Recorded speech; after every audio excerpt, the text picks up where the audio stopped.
Assalamualaikum warahmatullahi wabarakatuh. Saya Tiara Febrianti, NIM 2106061 akan menjelaskan materi pertemuan 6 mengenai ekuivalensi NFA kosong kepada NFA. Pada pertemuan sebelumnya, kita telah mengetahui bahwasannya NFA ini bisa diekuivalensi kepada bentuk DFA sehingga terbentuk finite state automata dengan pembangunan yang mudah serta pembacaan string yang juga mudah. Nah, pada pertemuan 6 diajarkan bahwasannya terdapat NFA dengan transisi kosong atau IMUF yang menghasilkan INFA atau NFA kosong yang dapat diekuivalensi terhadap NFA. Pada ENFA atau NFA kosong terdapat istilah-istilah baru, diantaranya adalah string kosong dan transisi kosong. String kosong adalah situasi di mana tidak ada alfabet yang muncul atau tidak ada alfabet yang dibaca, sehingga perpindahan state ini bisa dengan otomatis, sehingga ada string kosong, yang mana string kosong ini muncul akibat adanya state awal yang juga merupakan state akhir. Selanjutnya ada transisi kosong atau IMUF. Transisi kosong atau IMUF adalah perpindahan suatu state dari state yang pertama ke state yang kedua tanpa menerima input, sehingga transisi kosong ini memunculkan atau menghasilkan perpindahan yang secara otomatis pindah kepada state lainnya. Lantas, apa yang menyebabkan transisi kosong ini muncul? Transisi kosong dapat ditimbulkan dari adanya teknik penyambungan atau teknik penggabungan dari dua buah bahasa. Jadi, contohnya misal ada dua buah bahasa, bahasa A dan bahasa B yang akan digabungkan, sehingga penggabungan dua bahasa ini akan menyebabkan timbulnya transisi kosong atau IMUF, sehingga terdapat NFA yang ada transisi kosongnya yang disebut dengan NFA kosong atau INFA. Adapun teknik penggabungan dan teknik penyambungan, perbedaannya terletak pada operasi yang dilakukan terhadap teknik-teknik tersebut.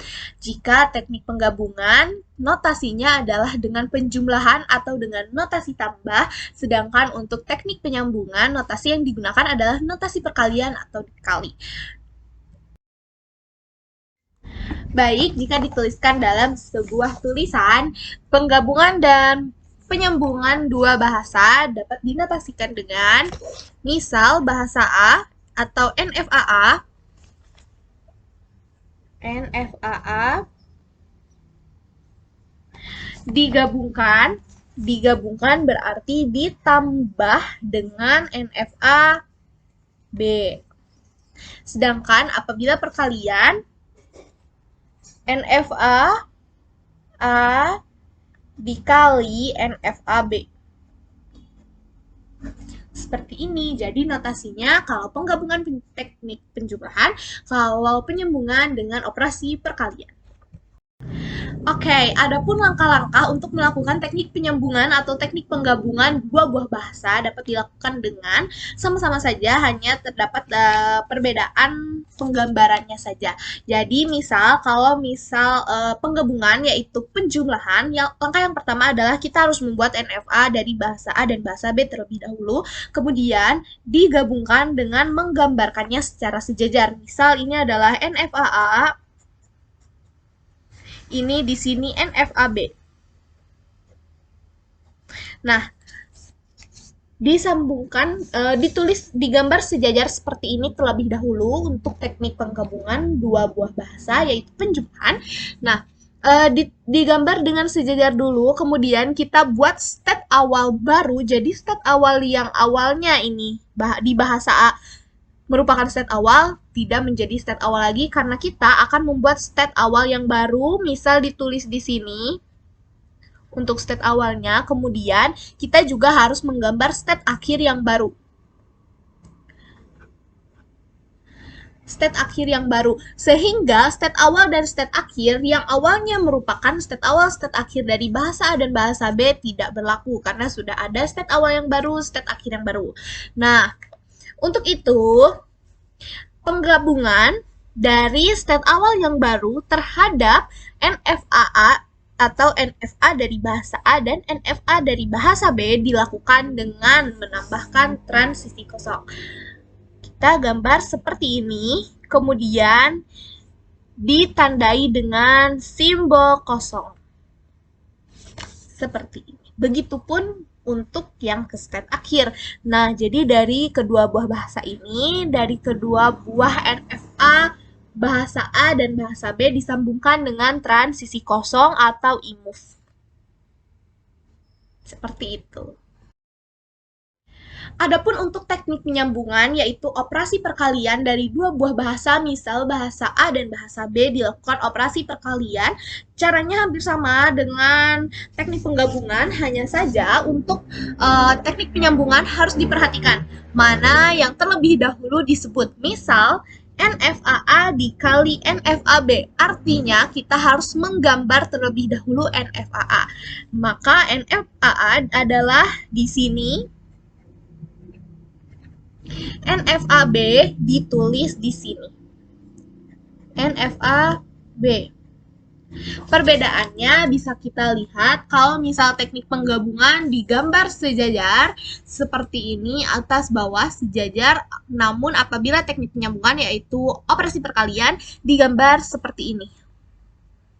Memanjang atau horizontal, ke samping, ditulis seperti ini. Artinya susunannya harus benar. Kalau misal NFA yang dikali adalah NFAA dikali NFAB, maka harus digambar NFAA terlebih dahulu. Jika sebaliknya, misal NFAB dikali NFAA, maka harus digambar NFAB dulu baru NFAA. Karena hal ini akan mempengaruhi bahwasannya state awalnya yang mana. Kalau misal NFAA dulu, berarti state awal yang digunakan adalah state awal pada bahasa A. Begitupun ke sini. Nah, adapun penyambungan dari NFAA ke NFAB dilakukan dengan transisi kosong sama seperti penggabungan dua buah bahasa. Di sini berarti imove-nya. Seperti itu. Jadi, adanya transisi kosong atau imove disebabkan oleh teknik penggabungan atau penyambungan dua buah bahasa karena bahasa merupakan himpunan yang dapat juga digabungkan. Baik, adapun istilah lain dalam ekuivalensi INFA atau NFA kosong adalah e-closure. E-closure adalah himpunan-himpunan dari state yang dapat dicapai dengan menggunakan transisi kosong atau tanpa membaca simbol input. Diulangi bahwasannya e-closure adalah himpunan-himpunan state yang dapat dicapai dengan menggunakan transisi kosong atau tanpa membaca simbol input. Contohnya seperti apa? Nah, contohnya seperti ini. Misal, e-closure A. E-closure A dapat mencapai state di sini, state dari NFAA, NFAB yang dihasilkan dari transisi kosong atau dari input atau tanpa membaca simbol input. Nah, artinya A ini e-closure-nya adalah A itu sendiri, kemudian state yang ada di sini, dan state yang ada di sini. Saya akan contohkan dengan bentuk NFA. Nah, selanjutnya saya akan menjelaskan mengenai ekuivalensi INFA terhadap NFA atau menjadi NFA. Nah, sebelumnya saya akan menjelaskan terlebih dahulu e-closure yang tadi telah dijelaskan bahwasannya e-closure ini adalah himpunan state yang dicapai dengan transisi kosong atau tanpa membaca simbol input. Di sini terdapat sebuah soal yang mana dua buah bahasa disambungkan atau dilakukan teknik penyambungan dari bahasa A terhadap bahasa A disambung bahasa B, artinya NFA. INFAC sama dengan NFAA dikali NFAB. Nah, jadi kan NFA ini dikali NFAB, jadi kita harus tuliskan terlebih dahulu NFAA-nya. NFAA ST disambung terhadap bahasa B atau NFAB. Nah, jadi state awal yang digunakan adalah state awal pada bahasa A saja, karena teknik penyambungan yang dilakukan dari bahasa A dikali bahasa B. Jadi state awalnya dari bahasa A, tapi state akhir yang dari bahasa A diganti. Karena state akhirnya menjadi state akhir yang ada pada bahasa B. Nah, dari T terhadap A disambungkan dengan transisi kosong atau tanpa pembacaan input. Nah, sehingga I-klosur yang dihasilkan adalah I-klosur S sendiri karena S tidak dapat mencapai transisi kosong dengan transisi kosong. Kemudian, adapun I-klosur T, karena T disambungkan dengan bahasa B dengan transisi kosong, sehingga I-klosur T adalah T itu sendiri, kemudian state yang dicapai dengan menggunakan transisi kosong yaitu A. Jadi, I-klosur T adalah T dan A. Selanjutnya adalah I-klosur A. I-klosur A tidak dapat mencapai transisi kosong sehingga I-klosur A hanya state A saja. Kemudian I-klosur B juga sama, tidak bisa mencapai transisi kosong, tidak ada mencapai transisi kosong sehingga I-klosur B hanya B itu sendiri. Nah, setelah diketahui I-klosur dari A, I-klosur B, I-klosur S, dan T, kemudian kita dapat menggambarkan fungsi transisi atau tabel transisi yang dicapai. Pertama, dituliskan dulu tabel transisi dari NFA awalnya, NFA awal yaitu ini. Biasa ada S sebagai state awal, T, A, kemudian B sebagai state akhir, yang mana S ini tidak dengan input 0 dengan input 0 ke state kosong, kemudian input 1 ke T, T input 0 kosong juga state kosong, kemudian 1 ke T lagi, A dengan input 0 ke B, A dengan input 1 state kosong, B dengan input 0 adalah B dan input 1 adalah state kosong. Nah, dari transisi awal, transisi NFA awal akan dibuat transisi baru, yang mana pembacaan dari transisi baru ini adalah I-klosur state dengan input tertentu, input yang dicari, kemudian dilihat lagi I-klosurnya. Nah, contohnya adalah dengan misal ini adalah yang dicari adalah state S. Kita lihat state S ini I-klosurnya apa? I-klosur S adalah S itu sendiri. Dengan input 0 mencapai apa? Kosong. Berarti ditulis kosong. Kemudian kita lihat input 1. State S, I-klosur S yaitu state S. Input 1 T. Dilihat I-klosur T adalah TA. Maka transisi baru dari S dengan input 1 adalah TA. Begitupun selanjutnya, dilihat I-klosur T adalah T dan A. Dengan input 0 dilihat TA input 0 ada state kosong dan B. Karena hanya ada B, dilihat I-klosur B, B saja ditulis pada tabel transisi baru. Begitupun untuk pembacaan selanjutnya.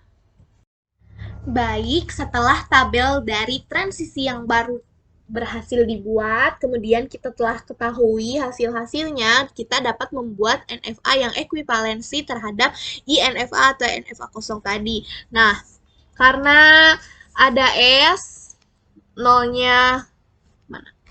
Ada S, nolnya dengan input 0 ke state kosong, maka tidak perlu dihiraukan. Kita biarkan saja, kita langsung tulis saja yang ada state-nya. Yang kosong kita hiraukan saja, tidak perlu difikirkan.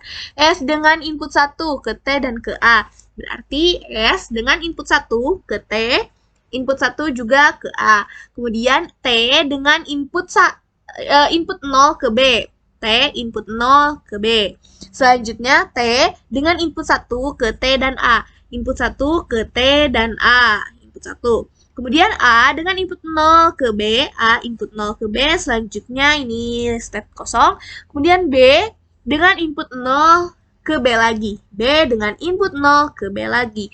Kemudian kita diharuskan untuk mencari DFA yang ekuivalen terhadap NFA yang telah dibuat. Maka kita tidak perlu bingung lagi, kita hanya perlu melihat tabel transisi yang baru.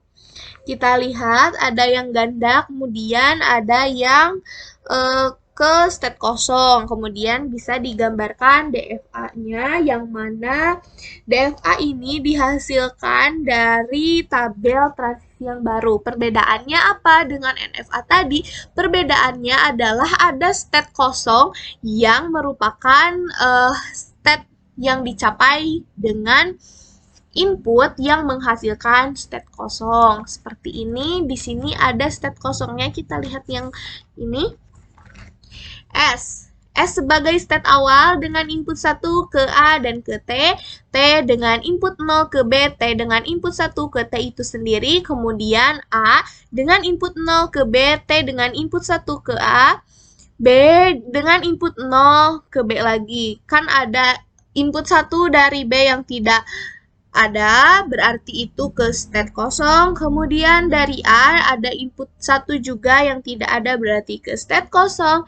Kemudian dari S ada input 0 yang tidak ada, berarti input 0-nya mengarah ke state kosong. Selanjutnya state kosong apabila diberikan 0 ataupun 1 akan tetap ke state kosong. Langkah selanjutnya adalah kita coba dengan pembacaan string. Mana string yang diterima, mana string yang ditolak dengan pembacaan dari DFA-C yang telah kita buat. DFA-C yang ini. Di sini ada string 001. Apakah diterima atau ditolak? State S sebagai state awal diberikan input 0 ke state kosong. Artinya string 001 ini otomatis ditolak karena langsung ke state kosong, yang mana state kosong ini bukanlah state akhir, meskipun dilanjut akan tetap ke state kosong. Misal, kita coba 0 ke state kosong, dikasih 0 lagi, tetap ke state kosong lagi, dikasih 1, tetap ke state kosong. Artinya, string 001 otomatis ditolak karena langsung mengarah ke state kosong. String yang selanjutnya adalah 110. Kita lihat state awal yaitu S diberikan input 1, kita coba ke T, kemudian diberikan input 1 lagi, ke T lagi, input 1 lagi ke T, kemudian 0 ke B. B merupakan state akhir, artinya string 1110 dapat diterima karena berakhir pada state akhir. Selanjutnya ada string 1111. Kita mulai pembacaan dari state awal yaitu S, diberikan input 1, kita coba ke T, kemudian diberikan 1 lagi, ke T lagi, diberikan 1 lagi, ke T lagi, diberikan 1 lagi, ke T lagi. Apakah T merupakan state akhir? Bukan, artinya string 1111 ditolak. Kita coba ke A, jalannya ke A. String state S atau state awal diberikan input 1 ke A, input 1 tidak ada karena A ke B itu dengan string atau dengan input 0. Dari A diberikan input 1 otomatis ke state kosong, artinya string 1111 ditolak. Seperti itu karena tidak berakhir pada state akhir. Sekian yang dapat saya sampaikan. Mohon maaf apabila ada kesalahan, terutama dalam pembuatan soal, karena jujur dalam pembuatan soal saya juga seringkali merasa kebingungan. Wabillahi taufiq wal hidayah. Wassalamualaikum warahmatullahi wabarakatuh.